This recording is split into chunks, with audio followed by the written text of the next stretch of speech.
Hi, good afternoon, everyone. My name is Priyanka Chanchani from Bloomberg, and I'm here with my colleague Amanda.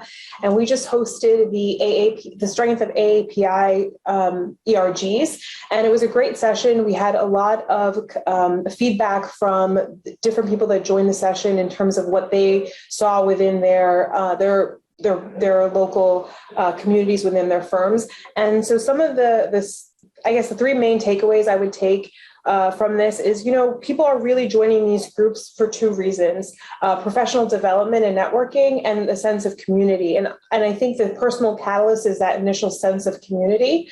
Once someone does join these groups, the feedback that we're seeing is that they do feel that they can have a lot of impact. Some of these organizations are actually, 6,000, 13,000 people, which is amazing to see.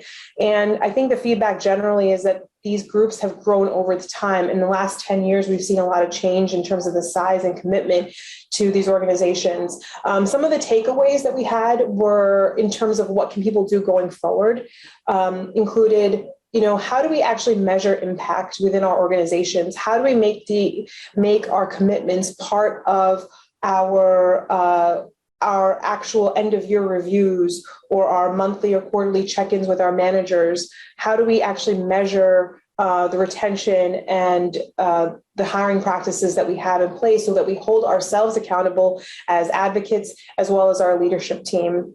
And I think those are the big things that we would like to share. So thank you so much for those that participate. Thank you for allowing us to host this session where we really get to learn from our colleagues in different industries.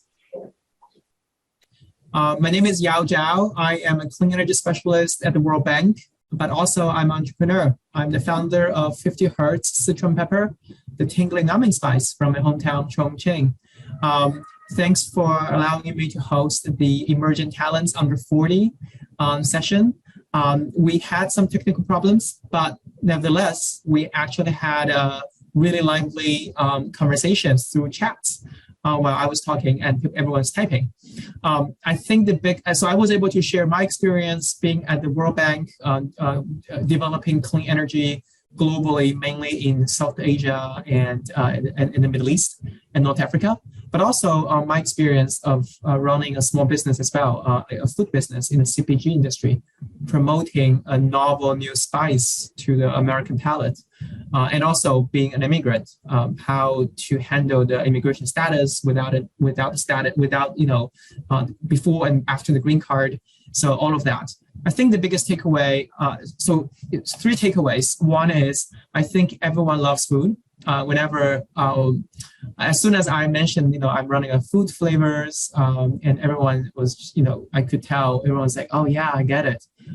So I think that was really illuminating to me. It just proves it again. I think food is the best connector of our human insatiable palates.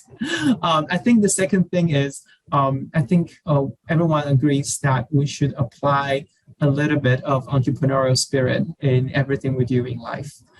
Be that go-getter, go get what you want to achieve.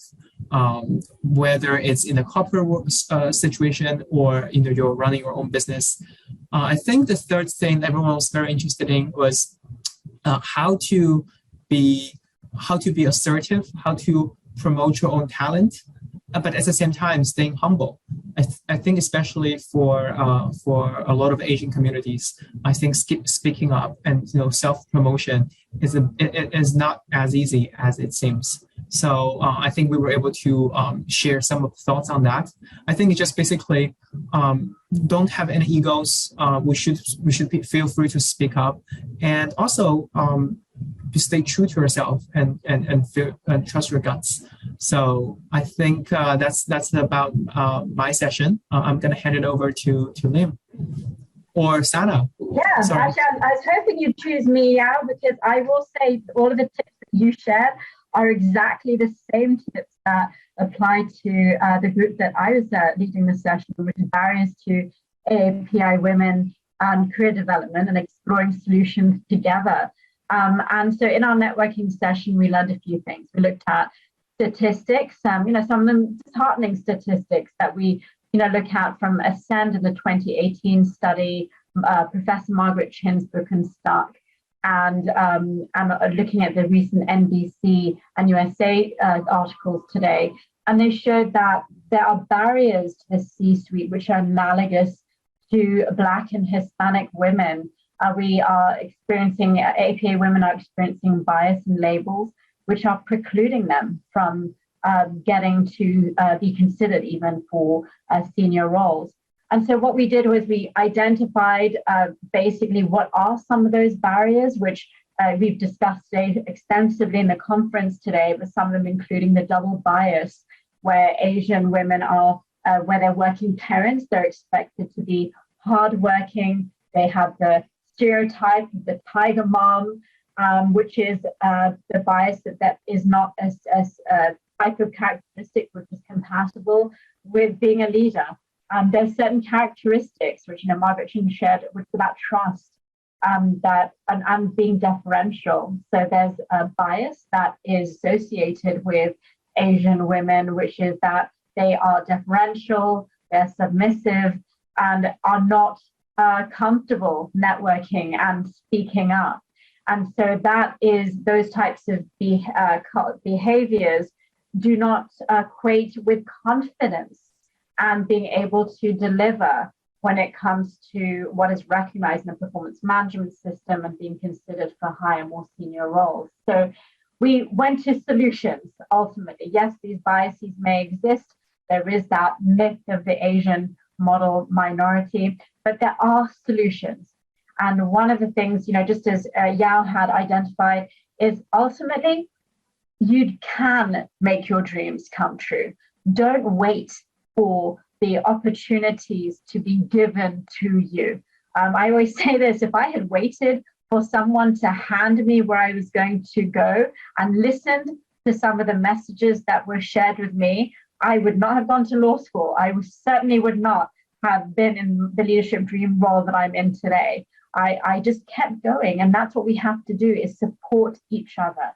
Find an ally, reach out to people, both internally within your organization and externally to your organization, and seek opportunities for sponsoring, coaching, training, learning and development programs within your organization that can provide training on networking, building trust. These are key skills to building your relationship.